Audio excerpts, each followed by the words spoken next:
अब हम लोग क्वेश्चन नंबर 4 सॉल्व करेंगे। क्वेश्चन नंबर 4 क्या है देखिए, सरल रेखा 5x + 6y = 7 को y is equal mx + c के रूप में लिखिए तथा रेखा की ढाल तथा y अक्ष से अंतःखंड ज्ञात कीजिए बोल रहा है। ठीक, तो सबसे पहले हम सॉल्यूशन लिखेंगे, फिर हमारे क्वेश्चन में जो दिया है उसको लिखेंगे। तो हमारे क्वेश्चन में क्या दिया है देखिए, तो सरल रेखा का समीकरण दिया है, तो लिखेंगे ये दिया है, ये सरल रेखा ये 5x + 6y = कितना है, 7 है।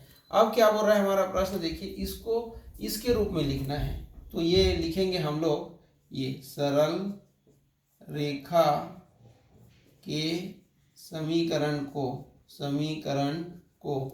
y = mx + c के रूप में क्या करने पर, लिखने पर, ये देखिए में लिखने पर। ठीक, तो इसके रूप में लिखेंगे तो एक साइड y है ना, ये देखिए इसको लिखेंगे 5x + 6y = 7 को किसके रूप में लिखेंगे, इसके रूप में। तो एक साइड y है, तो ये y वाला पद अपने जगह में रहेगा, ये 7 वाला रहेगा अपनी जगह में, ये इधर आ जाएगा, तो ये हो जाएगा -5x। ये अब y को अकेले करना है इस रूप में लिखने के लिए, तो y बराबर क्या हो जाएगा, 7 - 5x पूरे का अपान हो जाएगा 6। ये यहाँ गुणा कर रहे हैं, नीचे आकर भाग करेगा, तो y = क्या हो जाएगा, 7/6 माइनस ये हो जाएगा 5x/6। ये अब इसको जमा के लिखेंगे, तो ये देखिए y के बाद x वाला पद है, तो ये y = इसके बाद ये वाला पद आएगा, ये -5/6x, ये पहले आएगा फिर ये बाद में आएगा, ये देखिए ये ठीक है। अब हम लोग क्या करेंगे, इसका y = किससे, mx + c से क्या करने पर, तुलना करने पर, ये तुलना करने पर। इसको जैसे समीकरण एक नाम दे देते हैं, तो लिख देंगे समीकरण ये एक का ये y = mx + c से तुलना करने पर।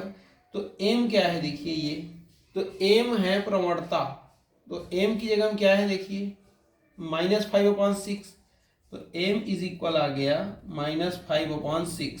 तो ये प्रवणता है रेखा की क्या है, प्रवणता। और ये देखिए c, तो c की जगह में क्या आया, तो c बराबर आ गया 7/6, तो ये है अंतःखंड। क्या है ये, अंतःखंड।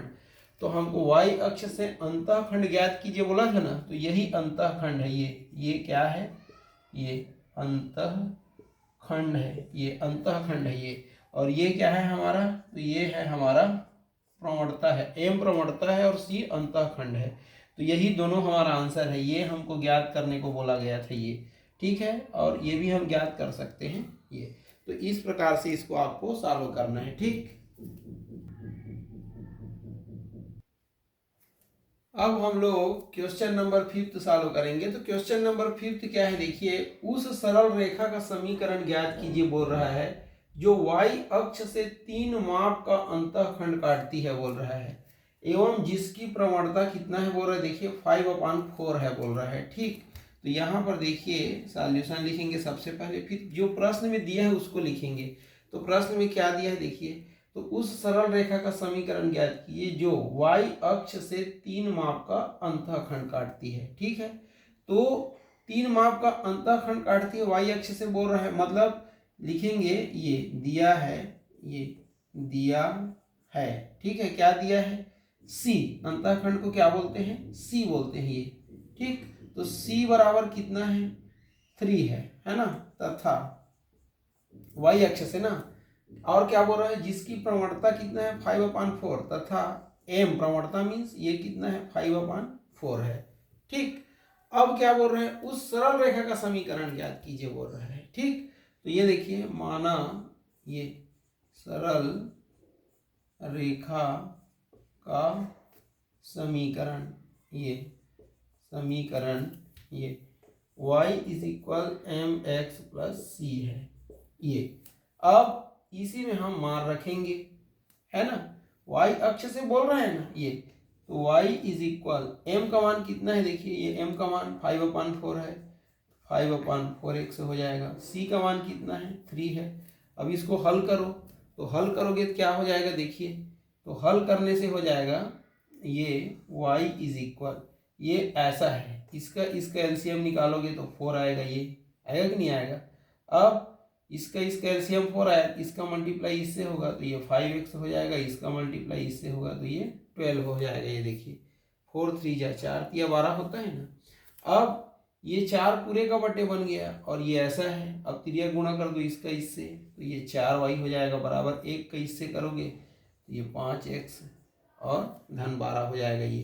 ठीक, अब क्या करना है आपको, इसको आप उधर ले जाओ तो इधर 0 बच जाएगा, तो ये 5x + 12 ये उधर जाएगा तो -4y हो जाएगा ये।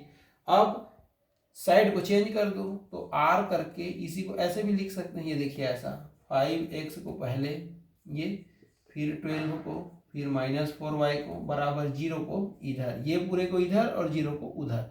अब इसको जमात लिख देंगे तो ये 5x - 4y ये +12 इज इक्वल 0। ये हमारा क्या हो जाएगा, तो ये हमारा क्या ज्ञात करना था देखिए, सरल रेखा का समीकरण ज्ञात कीजिए बोला था, तो ये हो जाएगा हमारा सरल रेखा का समीकरण, ये सरल रेखा का समीकरण हो जाएगा, ये ऐसे हमको ज्ञात करना है। ठीक।